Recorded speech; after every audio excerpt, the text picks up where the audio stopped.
नमस्कार, मैं विक्रम सिंह, निदेशक मौसम केंद्र देहरादून से। उत्तराखंड के लिए मौसम की बात करें, आज 18 तारीख है, जून की हो गई है और अभी तक देख रहे हैं कि जो रेनफॉल एक्टिविटी बहुत कम रही है और वो सब नहीं होने की वजह से जो तापमान है लगातार बढ़ ही रहे थे। और देख रहे हैं कि जो हीट वेव से सीवियर हीट वेव कंडीशन जो है वो प्रदेश में, चाहे हिल्स की बात करें या मैदानी क्षेत्रों में देखें, तो वो कंडीशंस हीट वेव की बनी हुई है। लेकिन आज 18 तारीख से अगर आप देखें तो आज से तापमान में थोड़ी कमी आनी शुरू हो गई है। मैदानी क्षेत्रों में करीब 1 से 2 डिग्री तक की जो कमी तापमान में आई है और इसी तरह हिल्स में भी जो बात करूँ मिड हिल्स की, तो वहाँ पर भी 1 डिग्री के आसपास तापमान जो है कम हुए हैं। जहाँ तक अंदर के डिस्ट्रिक्ट की बात है, उत्तरकाशी, चमोली, पिथौरागढ़, रुद्रप्रयाग या बागेश्वर, तो उसमें तो आप देख रहे हैं कि आज जो रेन थंडरस्टॉर्म एक्टिविटी वहाँ पर चल रही है और वहाँ तो तापमान जो है 3-4 डिग्री तक भी कम होंगे और उच्च हिमालय क्षेत्रों में तो और भी 5-6 डिग्री तक की कमी तापमान में आएगी। तो ये पहली जो थोड़ी राहत है आज से वो देखने को मिल रही है कि टेम्परेचर कम होने शुरू हुए हैं। कल आप देखेंगे जो रेन थंडरस्टॉर्म एक्टिविटी, पश्चिम विक्षोभ एक थोड़ा सक्रिय हो रहा है, उसकी वजह से जो रेन थंडरस्टॉर्म एक्टिविटी वो पूरे प्रदेश में ही जो है करीब करीब अनेक जगहों तक में वो मिलने वाली है 19 तारीख में।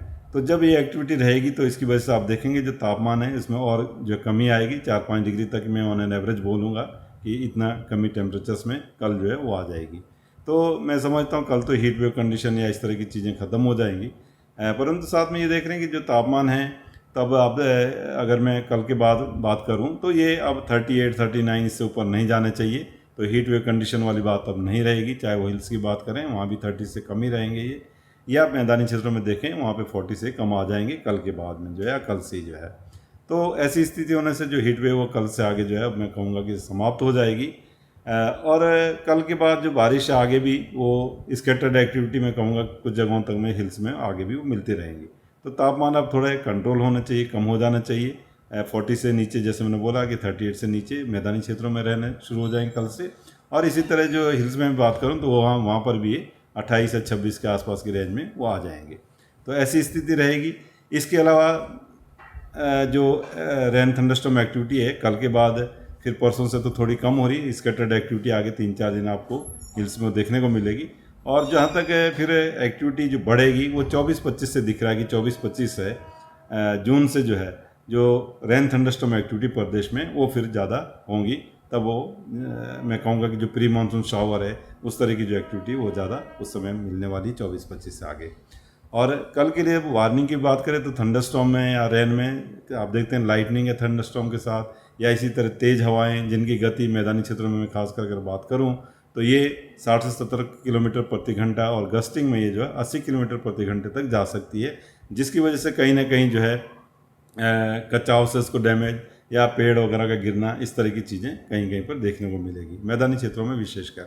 तो जब थंडरस्टॉर्म एक्टिविटी चलती हैं तो उस समय चाहिए लोगों को कि वो थोड़ी देर सेफ जगह पे इंतज़ार करें। ऐसे एक्टिविटी जब चल रही है उसके दौरान जो है मूवमेंट ना करें। इसी तरह हिल्स में भी तो आप देखेंगे वहाँ पे भी तेज़ हवाएँ मिलेंगी और साथ ही जो है इंटेंस शावर भी कहीं कहीं पर देखने को मिलेंगे। तो गाड गदेरे या जो बरसाती नाले हैं उसके आसपास खड़े ना हो सकता है कि अचानक उसमें जल स्तर जो है बढ़ जाए, तो उस चीज़ का ध्यान रखना है। अन्य उच्च हिमालय क्षेत्रों में भी तापमान कम हो गए तो जो तीर्थयात्री हैं उनको थोड़ा अपना जो है वोलेंस वगैरह उसका साथ में रखना चाहिए, इंतजाम होना चाहिए। तो वहाँ पर भी टेम्परेचर तेज़ी से वो गिरेंगे, आज से वो गिरने शुरू हो जाएंगे, कल परसों भी और कमी उसमें आएगी। तो इस तरह की स्थिति बने, यही मैं अभी कहना चाहूँगा।